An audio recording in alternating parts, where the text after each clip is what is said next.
तंत्र कुछ लोगों के ऊपर लोग कर देते हैं, क्या ये ऐसा सच में होता है? ऐसा कुछ ऐसे विधान हैं जो तांत्रिक हैं, जो मंत्रों के ज्ञाता है, उसमें मारण है, वशीकरण है, उच्चाटन है, ये इसके विधान है। लेकिन ये उन्हीं के ऊपर काम करते हैं जो भगवान का भजन नहीं करते। जो भगवान का भजन करते हैं उनके ऊपर काम नहीं करते। अगर आप राधा राधा जपते हो, कृष्ण कृष्ण जपते हो, तो भगवान तुम्हारी रक्षा करेंगे। कोई भी तंत्र मंत्र तुम्हारे ऊपर काम नहीं करेगा। एक तांत्रिक था, तो शालिग्राम भगवान को चुटकियों से नचाता था ऐसे, और भक्त का नाटक करता था। तो भक्त लोग बड़े, जो देखने वाले, यार भगवान इसके बस में है, जैसा चाहता वैसा नचाता है।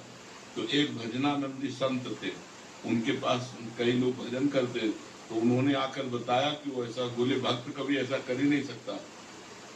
भक्त भगवान को प्रदर्शन थोड़ी करेगा, वो तो आराधना की वस्तु है। तो फिर उन्होंने कहा, महाराज ये तो बड़ा गलत हो रहा है, समाज भ्रमित हो रहा है। बोले आपको चलना चाहिए। वो गए और खड़े हो गए, तो दिखा भाई, वो चुटकी बजावे कुछ नहीं। जब 100 का स्वभाव से हो जाता है ना, तो फिर कुछ नहीं चलता। और उनके पास भजन था, और ये मंत्र का तांत्रिक था।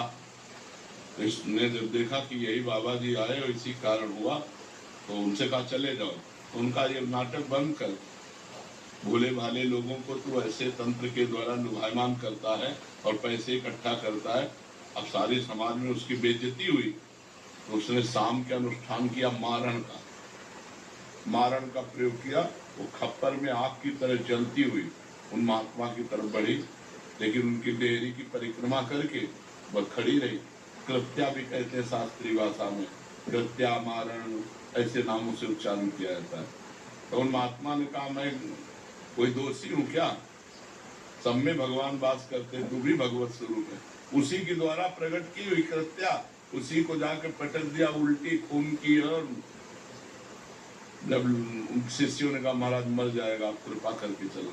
बस राम राम राम राम राम, खत्म कृत्या। सब अंतर ध्यान हो गए। तो उनका बेटा, अब समझ जा, कान पकड़ो, शिष्य बन गए, महात्मा को ईमानदारी से भजन करने लगे। तो तंत्र होता है, मंत्रों में ऐसी ताकत है, मारण, वशीकरण, उच्चाटन, ये सब हो सकता है। लेकिन ये उन्हीं के ऊपर होता है जो भगवान का नाम जप नहीं करते। अगर नाम जप कर रहे हो तो तुम्हारे ऊपर मारण, वशीकरण, उच्चाटन ये सब कुछ नहीं होगा। भगवान के नाम में अपार सामर्थ्य है। राक्षस लोग बड़े मायावी थे, लेकिन राम राम जपने वाले विभीषण के ऊपर कौन सी माया थी? हनुमान जी के ऊपर